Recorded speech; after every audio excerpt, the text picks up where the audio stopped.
নমস্কার।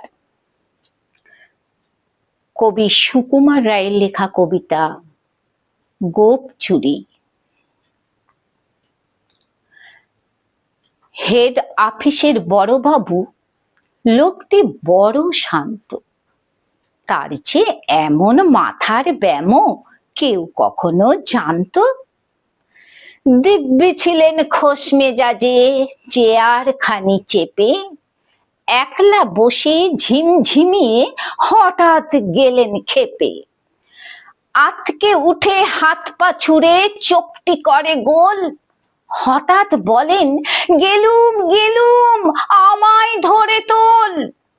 তাই শুনে কেউ বদ্যি ডাকে, কেউ বা হাঁকে পুলিশ, কেউ বা বলে কামড়ে দেবে সাবধানেতে তুলিস।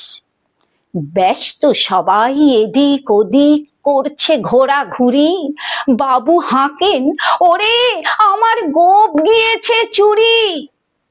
গোপ হারানো আজব কথা, তাও কি হয় সত্যি? গোপ জোড়া তো তেমনই আছে, কমেনি এক রত্তি।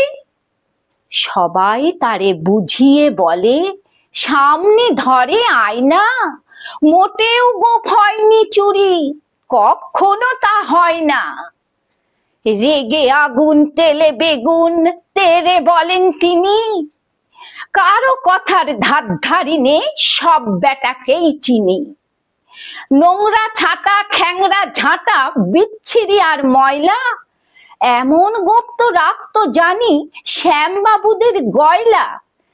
এ গোপ যদি আমার বলিস করব তোদের জবাই, এই না বলে জরিমানা করলেন তিনি সবাই। ভীষণ রেগে বিষম খেয়ে লিখে দিলেন খাতায়, কাউকে বেশি লাই দিতে নেই সবাই চড়ে মাথায়।